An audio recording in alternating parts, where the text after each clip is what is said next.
태초부터 있는 생명의 말씀에 관하여는 우리가 들은 바요, 눈으로 본 바요, 자세히 보고 우리의 손으로 만진 바라.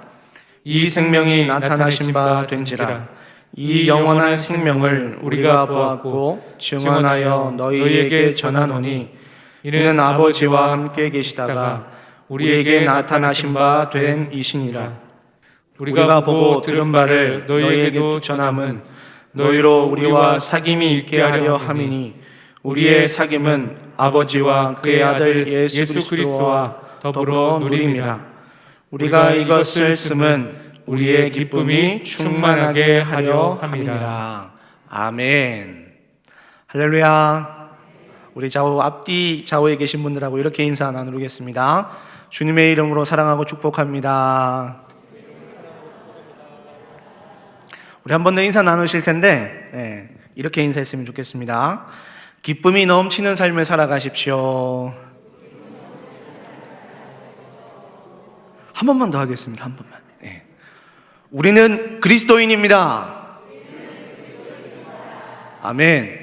이 정체성을 가지고 우리 주님의 은혜 가운데 살아가시길 간절히 소망합니다. 예수님을 믿는 사람들을 부를 때 우리가 뭐라고 하죠? 그리스도인 이렇게 부릅니다. 그리스도인은 예수가 그리스도이심을 믿고요. 예수님이 하신 말씀과 그리고 예수님이 사셨던 삶을 따라서 살아가겠노라고 결단하면서 살아가는 사람들이죠. 여기에 있는 우리 모두가 다 그리스도인입니다. 그리스도인, 그렇게 그리스도인으로 세상을 살아가는 데 있어서 우리가 가장 기본이 되는 것이 우리에게 주시는 하나님의 말씀이죠. 우리 요한일서 1장 1절 말씀을 함께 읽겠습니다. 시작.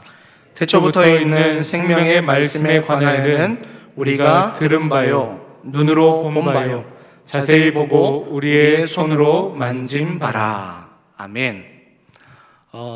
오늘부터 제가 수요일이든지 금요일이든지 말씀을 전할 때 저는 이 요한일서의 말씀을 가지고 우리 성도님들과 함께 은혜를 나누고자 합니다. 이 요한일서는 생명의 말씀이신 주님과 동행하는 삶에 대해서 우리 교회와 성도들에게 이야기해 주지요. 주님과 동행하는 삶을 살기 위해서, 그리고 우리가 그리스도인으로 어떻게 살아가야 하는지 그 이야기를 우리에게 해주고 있는 것이죠. 그리고 4절의 말씀처럼 그리스도인은 궁극적으로 기쁨이 충만한 삶, 조금 더 쉽게 얘기해서 기쁨이 넘치는 삶을 살아가야 된다라고 그렇게 지금 사도 요한이 우리에게 말씀합니다. 우리가 세상을 살아가다 보면 좋은 일만 가득하고 또 기쁜 일만 가득하면 얼마나 좋을까요? 그렇죠. 매일매일 해피데이 우리가 살아갈 수 있을 것 같아요. 그러나 우리 성도님들 저보다 더 인생 경험을 많이 하셨던 것처럼 또 아시는 것처럼 좋은 일이 더 많이 생기나요? 행복한 일이 더 많이 생기나요? 아니면 반대로 상대적으로 어렵고 힘든 일이 더 많이 생기나요? 제 경우에는 좋은 일보다는, 행복한 일보다는 더 힘들었던 일, 그 어려웠던 일이 더 많이 있었던 것 같아요. 제가 작년 12월 말에 부임을 했는데 이제는 이제 다 아실 것 같은데 아직 모르시는 분들이 있을 것 같아서 제 과거에 대해서 조금 이야기해 드리려고 합니다. 제가 지금은 좀 이렇게 살이 좀 쪘어요. 많이 쪘어요. 제가 왕년에는 몸무게가 58kg였어요. 58kg. 놀라지 않으시네요. 남자가 58kg면 마른 겁니다. 마른 거. 왜 그렇게 말랐냐? 제가 고등학교 1학년 때까지 운동을 했어요. 육상. 저는 어렸을 때부터 달리는 것을 참 좋아하던 아이였어요. 그리고 그 달리는 것을 즐기던 아이였어요. 그런데 이제 좋아만 한 게 아니라 잘 달리는 아이였어요. 좀 특출나게 달렸어요. 그 지역에서는, 그 주변 또래들에 비해서는 잘 뛰어서 초등학교 때부터 저는 육상부에 들어가서 육상을 했어요. 얼마나 좋아요. 제가 좋아하는 뛰는 거 마음껏 할 수 있어서 저는 너무 좋았어요. 그렇게 저는 중고등학교를 이 체육특기자로 이제 진학을 하게 되었어요. 그걸 결정하는 데 있어서 제 포인트는 이거였어요. 나는 달리는 게 너무 좋아. 뛰는 게 너무 행복해. 단순히 그 이유였어요. 물론 꿈이 있었죠. 비전이 있었죠. 나는 제2의 이봉주가 될 거야. 마라톤에 나가서 메달 따서 정말 이름을 남기는 운동선수가 될 거야. 이러한 큰 포부를 가지고 진학을 했습니다. 그런데 제가 그렇게 진학을 하고 나서 이제 고등학교에 들어오면서부터 달리는 것이 언젠가 저에게 괴로운 일이 되어버렸어요. 분명히 그 달리는 것이 저에게는 행복이었는데 그 달리는 것 자체만으로도 엄청나게 행복한 일이었는데 그것이 어느 날 저에게 괴로운 일이 되어버렸다라는 거예요. 아직까지는 모르겠어요. 아직까지는 왜 그렇게 내가 운동하는 게 싫어졌을까? 물론 운동하면 힘든 것도 있어요. 그런데 힘듦은 저에게 문제가 되지 않았어요. 그 힘듦보다 상대적으로 달리는 그 행복이 저에게 있었기 때문에. 저는 그렇게 운동을 이제 그만두게 되었죠. 제가 이것을 통해서 말하고자 하는 건 뭐냐면, 우리가 세상을 살아가면서 누리는 행복, 즐거움, 이건 영원하지 않다라는 거예요. 우리는 세상에서 말하는 행복, 그리고 성경에서 말하는 기쁨, 그 의미가 다르다라고 하는 것을 조금 알아야 합니다. 행복이라고 하는 게 뭘까? 행복이라고 하는 거는 우리들의 삶에서 일어나는 일들로 인해서 우리가 느끼는 감정이라는 거죠. 감정. 반대로 기쁨이라고 하는 거는 우리 속에 있는 믿음으로 인해서 우리가 고백하는 거라는 거예요. 아예 다른 의미죠. 세상에서 주는 행복, 성경에서 말하는 기쁨. 사도 요한이 이 요한 1서를 쓴 시대를 잠깐 보면요, 이 시대는 이런 시대였어요. 예수님을 믿는 것이 엄청나게 어려운 시대. 예수님 믿는다고 하면 핍박하고 고난받는 시대. 그런 시대였어요. AD 64년 이후 이 네로 박해라고 하는 것이 일어났어요. 그리고 그 이후에 초대교회 성도들이 엄청나게 핍박받았어요. 뭐 때문에? 예수 믿는다는 거 하나 때문에. 그렇게 수많은 핍박과 고난을 받았다라고 하는 것이죠. 이때는요, 어려운 때였어요. 힘든 때였어요. 고난과 핍박이 넘치는 때였어요. 그런데 사도 요한이 지금 이 요한 1서를 시작하면서 뭐라고 하냐면, 말씀이신 주님과 동행하는 삶을 살아가라는 거예요. 그리고 그 삶 가운데 기쁨이 충만한 삶, 기쁨이 넘치는 삶을 살아가라고 말씀하고 있는 것이죠. 어떻게 이럴 수 있었을까? 사도 요한이 이러한 때, 어려운 때, 힘든 때, 고난받는 때에 왜 초대교회와 성도들에게 말씀이신 주님과 함께함으로 인해서 기쁨이 넘치는 삶, 충만한 삶을 살아가라고 하는 것일까? 우리 4절 말씀 한번 읽어보겠습니다. 4절 말씀 시작. 우리가 이것을 쓰면 우리의 기쁨이 충만하게 하려 함이라. 아멘. 아멘. 예수님 믿기 어려운 때에 사도 요한이 말씀과 함께 살아가는 진정한 기쁨을 누려라 라고 지금 이렇게 얘기하고 있는 것이죠. 말씀에서 요한이 말하는 기쁨이 뭐냐면 생명의 말씀이신 주님과 함께 동행하는 삶인 거예요. 그렇게 살아가는 것을 믿는 거죠. 우리가 이렇게 믿기 위해서는 사도 요한은 제일 먼저 제시하는 게 이거예요. 말씀을 보아라는 거예요. 1절을 세번역 성경으로 보면 이렇게 시작을 해요. 이 글은 생명의 말씀에 관한 것입니다. 이 글은 생명의 말씀에 관한 것입니다. 우리는 생명의 말씀이 누구인지 잘 알고 있죠. 여기서 누굽니까? 예수 그리스도. 너무나도 잘 아세요. 그런데 굳이 이 요한이 예수 그리스도가 아니라 생명의 말씀이라고 쓴 것은 우리가 예수님을 알 수 있는 것, 그것은 말씀을 통해서 가능하다라고 하는 것, 그것을 말하고 싶은 것이죠. 우리는 생명의 말씀이신 예수 그리스도를 믿는 그리스도인입니다. 그런데 기쁨이 충만한 삶, 기쁨이 넘치는 삶을 살아가는 것 쉽습니까? 어렵습니까? 다시요. 네. 그렇게 살아가는 것 너무 어렵죠. 어렵습니다. 네. 그게 뭐가 어렵냐 하시는 분들도 있지만 저는 너무 어려워요. 목사인 저는 너무 어렵더라고요. 제이슨 미첼이라고 하는 사람이 쓴 쉬운 예수는 없다라는 책에서 이걸 이렇게 표현을 해요. 참된 제자는 무게감 있게 살지만 세상 사람들은 무게를 잡는다. 내가 진짜 그리스도인이면 내 삶을 통해서 무게감 있는 삶을 살아야 된다라는 것이죠. 하지만 흉내만 내는 그리스도인, 그 흉내만 내는 그리스도인이라면 무게를 스스로 잡으려 한다는 것이죠.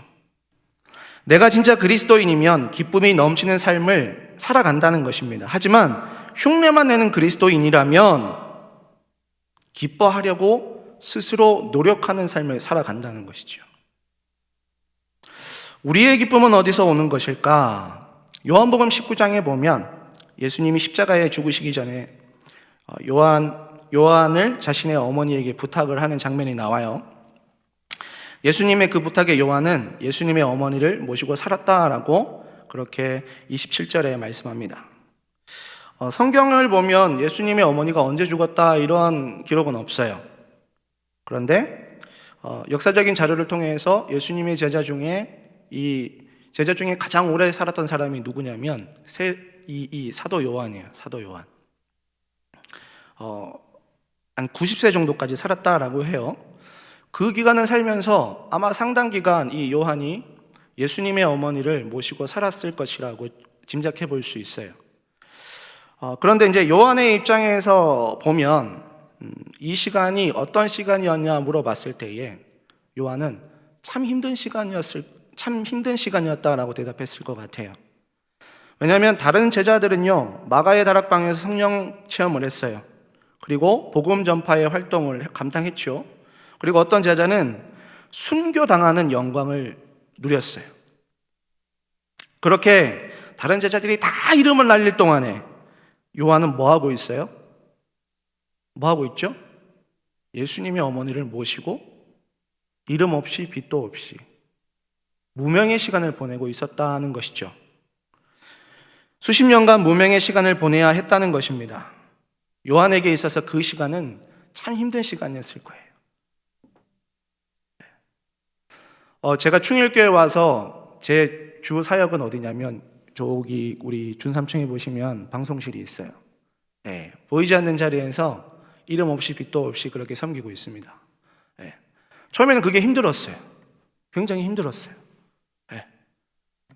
우리 성도님들과 교제할 기회도 없고 묵묵히 그저 흘려보내는 그 사역이 저에게는 너무 힘이 들더라고요. 네. 그런데 하나님께서 한날 저에게 주시는 말씀은 내가 너와 함께 하는데 네가 무슨 근심 걱정을 할 필요가 있느냐. 나만 바라봐라. 아까 우리가 불렀던 370잔 찬양, 저의 최애 찬송가입니다. 주님이 우리와 함께 하시기에 제가 그렇게 시간을 보낼 수 있었고 지금은 근심 걱정이 생기면 찬송하는 삶을 살아가고 있어요. 그렇게 주님과 동행하는 삶을 살아가고 있습니다. 요한에게 있어서 참 힘든 시간이었지만 반대로 요한은 그 시간을 통해서 자신의 삶이 다듬어지는 시간이었을 거예요. 그리고 자신의 삶을 통해서 일하시는 하나님의 사랑과 은혜를 고백하게 되었다라는 것이죠. 그렇게 자기가 본 것, 들은 것, 만진 것을 전하고 싶은 마음을 담아서 지금 오늘 우리가 읽은 요한 1서를 기록합니다. 성경이 66권인데 66권의 성경 중에 요한이라고 하는 이름이 들어간 성경책이 몇 권이냐면 5권이에요. 5권. 요한복음, 요한 1, 2, 3서, 마지막으로 요한계시록. 저희는 신학교에서 이거를 뭐로 배웠냐면 요한문서라고 배웠어요. 요한이 기록했다라고 해서. 이 요한문서의 특징이 있어요. 그건 뭐냐면 요한복음은 요한이 예수님으로 구원받은 그 이야기를 하고 있다라고 하는 것. 요한 1, 2, 3서는 구원받은 우리가 어떻게 예수님과 동행하는 삶, 예수님과 사귐이 있으면서 어떻게 성화된 삶을 살아갈 수 있는지를 이야기하고 있어요. 그리고 요한계시록은 다시 오실 예수님을 바라보면서 그 영광에 대한 그 이야기를 하고 있다라고 하는 것이죠. 그러니까 요한은 구원, 성화, 영광, 이거를 과거, 현재, 미래 모든 것이 그리스도를 아는 지식에서부터 시작된다라고 이야기하고 있는 것이죠. 여기서 말하는 예수 그리스도를 아는 지식이 뭘까? 요한복음 1장 1절에서 말하는 하나님과 함께 하신 말씀, 성육신하신 예수 그리스도라는 거예요. 우리 요한일서 1장 1절에서 2절 말씀 함께 읽겠습니다. 자, 시작.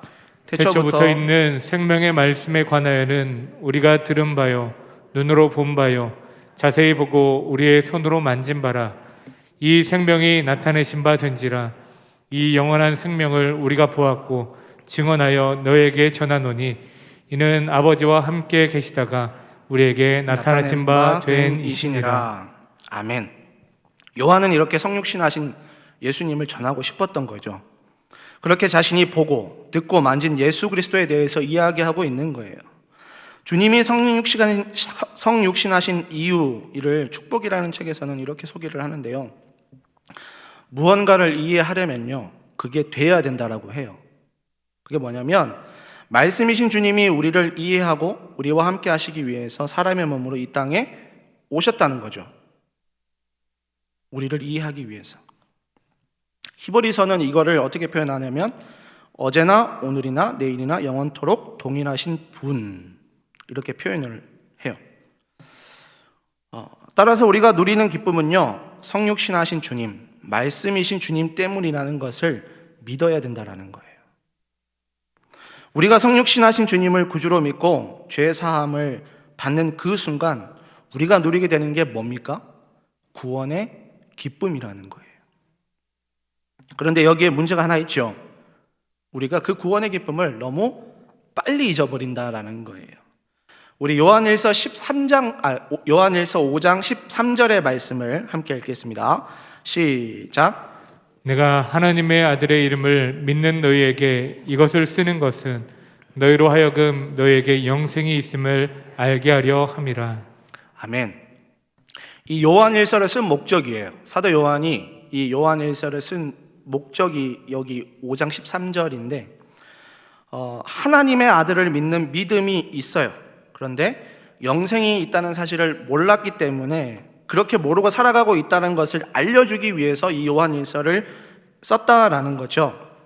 그래서 요한은 본문 1장을 시작하면서 예수 그리스도를 생명의 말씀이라고 기록한 것이죠. 예수님은 누구냐? 말씀 그 자체입니다. 그래서 지금 우리와 함께 계시지 않는 예수님을 우리가 경험하면서 살아가고 있는 것이죠. 제가 여기에서 말씀을 전하죠. 말씀을 전합니다. 그런데 단순히 제가 성경에 대한 지식을 전하는 것입니까? 아닙니다. 말씀을 전하는 것이죠. 말씀이신 예수 그리스도를 우리가 지금 만나고 있는 거예요. 경험하고 있는 거예요. 그래서 지금 여기에 전하는 말씀이 생명의 말씀인 줄 믿습니다. 우리에게 생명의 말씀이 있다라고 하는 것, 그것은 말씀이 우리 안에 들어온다라는 것이죠. 우리가 믿음으로 고백하면 우리들 속에 생명의 말씀, 그 예수 그리스도가 여기에 있다는 사실을 믿으시길 바랍니다. 그것을 절대 잊지 마시길 바랍니다. 그래서 우리는 매일매일 우리의 삶 가운데에서 확인할 게 있어요. 나에게 기쁨이 있는가? 내가 기뻐하는 이유가 무엇인가? 내 기쁨의 시작이 어디에서부터인가? 그래서 나는 어떤 기쁨이 넘치는 삶을 살아가고 있는가? 혹시 나는 기뻐하려고 노력하는 삶을 살아가고 있지 않는가? 우리는 이것을 말씀 가운데에서 확인해야 된다라는 것입니다. 우리 요한일서 1장 2절 말씀 함께 읽겠습니다. 시작. 이 생명이 나타내신 바 된지라. 이 영원한 생명을 우리가 보았고 증언하여 너희에게 전하노니 이는 아버지와 함께 계시다가 우리에게 나타내신 바 된 이시니라. 아멘. 생명의 말씀이 내 삶의 기쁨이 되려면 하루하루 삶이 변화되는 경험이 있어야 된다라는 거예요. 우리 안에 있는 생명의 말씀을 전하고 있다는 열망을 가지게 된다는 것이죠. 소망을 가지게 된다는 것이죠. 요한은 이것을 뭐라고 표현하냐면 이 영원한 생명을 우리가 보았다고 얘기해요. 그리고 증언하여 너희에게 전한다라고 그렇게 얘기를 한다는 거예요. 신앙생활을 하다 보면 어려운 게 당연히 있죠. 그리고 저도 이전 교회에서 교구 사역을 했기 때문에 성도님들 만나면서 어려운 부분들 여쭤봐요. 신앙생활하면서 어려운 부분들 없으세요? 그런데 대부분의 답변들이 이런 거예요. 전도가 너무 어려워요. 전도 어렵죠. 당연히 어렵죠. 오늘 말씀을 전하는 저도 이 전도에 대해서 자유롭지 못합니다. 왜냐하면 저는 당대의 신앙이에요. 당대의 신앙이고 아직까지 저는 저희 부모님의 그 영혼 구원을 위해서 계속해서 우리 부모님이 복음을 받아들이실 수 있도록 열심히 복음을 전하고 있습니다. 언제부터였냐면 신학교 입학 때부터 15년 전부터. 그리고 제가 이 질문을 언제 받냐면 신대원 들어갈 때 받았어요. 아직까지 부모님 전도 안 하고 뭐 했냐? 그리고 목사고시 볼 때 목사님들 단골 질문이었죠. 부모님 아직 전도 못 했는데 목사 될 수 있냐? 목사 안수 받을 때에도 어김없이 저에게 질문하시더라고요. 부모님 전도 못 했는데 목사 안수 받아도 되냐? 저는 자유롭지 못해요. 그런데 제가 참 다행이고 감사하다라고 느끼는 건 뭐냐면 여기에 그 부모님 전도하는 것에 대한 그 소망, 열망이 여기에 있다라는 거예요. 제가 멀리 떨어져 있기 때문에 저희 고향 목사님께 부탁을 드려요. 부탁을 드려요. 그리고 최대한 우리 부모님 비 맞춰드릴 수 있도록 제 나름대로는 최선을 다해서 노력을 하고 있는데 되지 않는 부분들이 있어요. 부담이 되죠. 그러면 그런 얘기들 나눠요. 공감해 주시고 함께 기도해요. 기도하는 방법밖에 없죠. 우리를 통해서 또 함께 하시는 그 주님이 일하실 수 있도록 우리 함께 기도합시다. 그런 기억이 있습니다. 지금 고인 되신 하영조 목사님이 예수님과의 사귐이라는 책에서 이러한 질문을 해요. 구원의 확신이 있습니까? 이 질문을 바꿔보면요. 전도에 대한 뜨거운 열정이 있습니까? 이렇게 바꾸어 말할 수 있을 것 같아요. 전도에 대한 뜨거운 열정이 있습니까? 이 질문 앞에서 우리가 얼마나 자유로울 수 있을까? 그런데 우리가 원론적으로 돌아봐야 될 건 뭐냐면 이 안에 그 뜨거운 마음이 있느냐라는 거예요. 전도에 대한 뜨거운 마음이 있느냐라는 것이죠. 우리는 살면서요, 예수님을 사랑합니다. 매일매일 고백해요.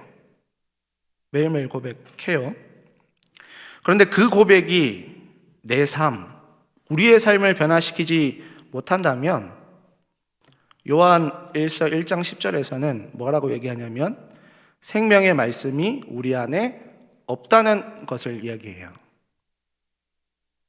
우리가 말씀으로 살아가노라 하면서 말씀이신 주님과 동행하는 삶을 살아가노라 하면서 그 삶 가운데 변화되지 않는 삶, 변화가 없는 삶을 살아간다면 나는 가짜라는 거죠.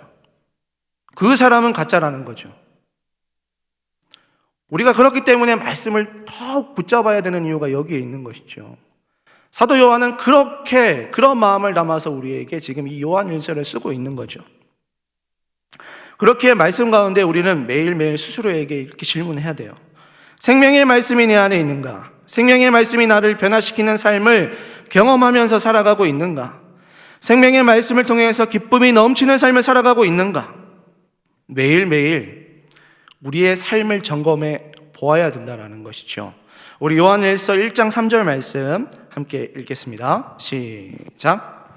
우리가 보고 들은 바를 너희에게도 전함은 너희로 우리와 사귐이 있게 하려 함이니 우리의 사귐은 아버지와 그의 아들 예수 그리스도와 더불어 누림이라. 아멘. 3절 중간쯤 보면 너희로 우리와 사귐이 있게 하려 함이니, 또 우리의 사귐은 아버지와 그의 아들 예수 그리스도와 더불어 누림이라 라고 그렇게 얘기를 해요. 말씀으로 주님과 친밀한 사귐이 있느냐, 그리고 더불어서 누리고 있느냐라는 것이죠. 말씀으로 주님과 사귐이 있는 삶, 그리고 말씀으로 더불어 누리는 삶, 이것이면 된다라는 거예요. 그러니까 멀리 갈 필요도 없이 내가 그 말씀 가운데에서 주님과 충분한 만남이 있는 삶을 살아가고 있느냐라는 것이죠. 내가 그렇게 누리고 있느냐라는 거예요. 그 자체로 내가 기뻐하는 삶을 살아가느냐, 살아가지 못하느냐, 지금 그걸 우리에게 말씀하고 있는 것입니다. 그런데 안타깝게도요, 저를 포함해서 많은 사람들이 이것보다 다른 것에 관심이 많아요. 생명의 말씀이 우리 안에 있는데 그것으로 큰 기쁨을 누리면 되는데, 그것으로 우리가 큰 기쁨을 누리는 게 아니라 주님을 이용해서요, 주님에게 쏟아낼 이야기를 하는 기쁨, 쉽게 얘기해서 기도가 있겠죠. 주님, 저 이거 해주세요, 저거 해주세요, 저거 해주세요, 이거 해주세요, 저거 해주세요, 저거 해주세요, 물질의 축복도 해주세요. 주님은 우리와 그 친밀한 교제, 사귐, 그리고 그렇게 더불어 살아가는 삶, 누리는 삶을 살아가기를 원하시는데 우리는 내 말만 하고 끝난다라는 거예요. 주님을 이용하고 만다라는 것이죠. 말씀과 동행하는 삶보다 내 이야기를 하는 것이 우리의 기쁨이 된다면, 혹시 그렇게 살고 계시다면 그건 진정한 기쁨이 아니라는 거죠. 그것이 진정한 기쁨을 누리지 못하는 삶임을 우리가 잊지 마시길 바랍니다. 우리는 하나님 앞에서 죄인이에요. 다 잘 알고 있어요. 목사님이 앞에서 그렇게 말씀으로 안 찝어주셔도 제가 하나님 앞에서 죄인인 건 너무나도 잘 알아요. 그럼에도 우리는 매일매일 알게 모르게 하나님 앞에서 죄를 지어요.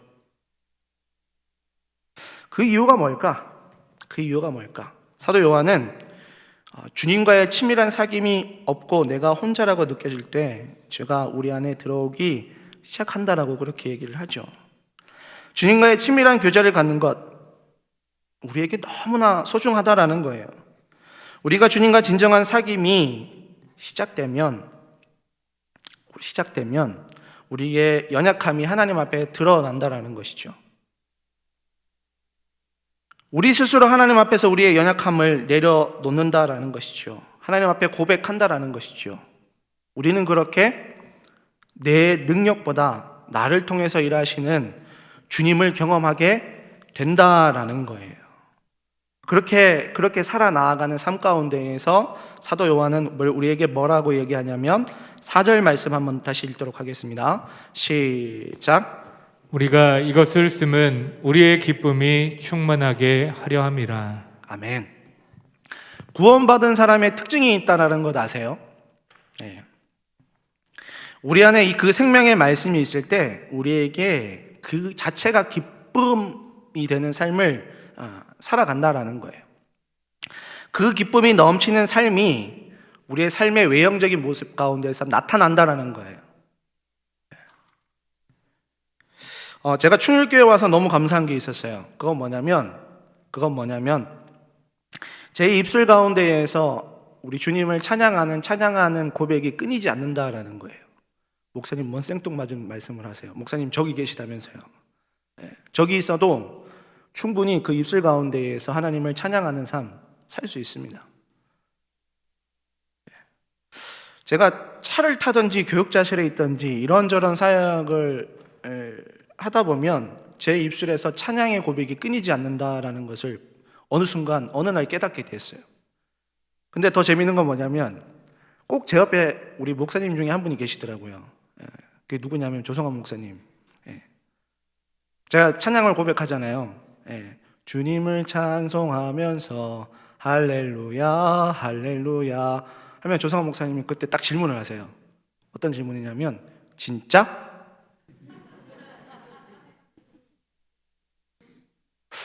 오늘 제가 뜨끔했어요. 처음에는 뭐지?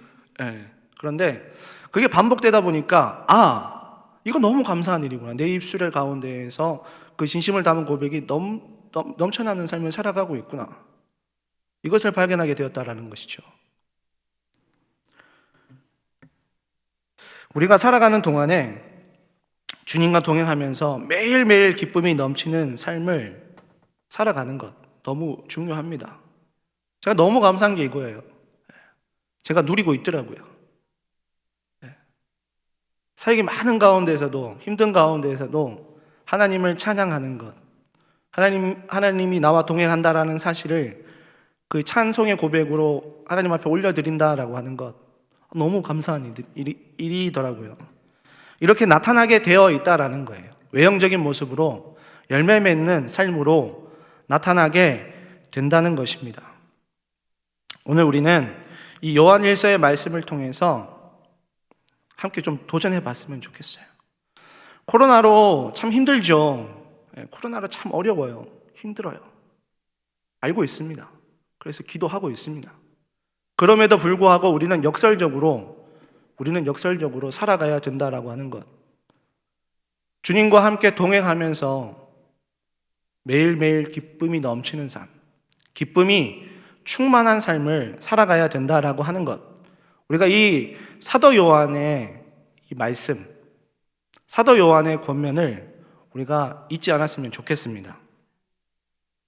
우리 에베소서 4장 13절 말씀 함께 읽겠습니다. 시작.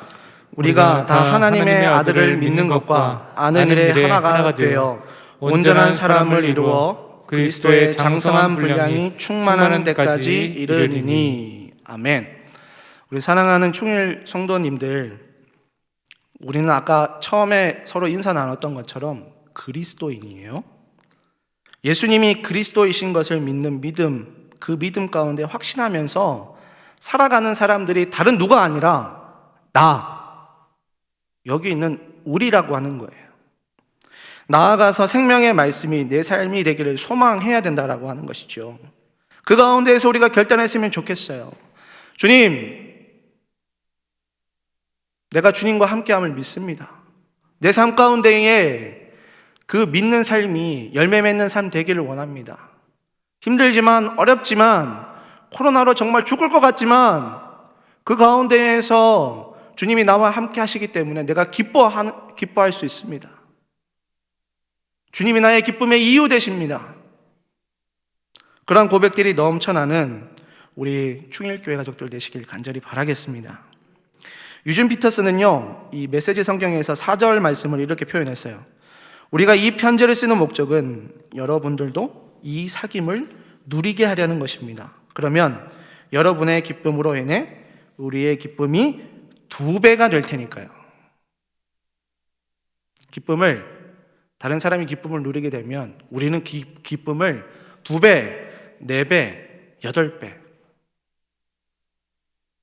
그 정도로 너무나도 좋은 표현을 지금 하고 있는 것이죠. 이게 누구의 확신이냐면 사도 요한의 확신이라는 거예요. 사도 요한의 그 확신이 이곳에 모인 우리 성도님들, 그리고 우리 각 삶의 자리에서 온라인으로 예배 드리시는 우리 모든 분들의 고백이 될 줄 믿습니다.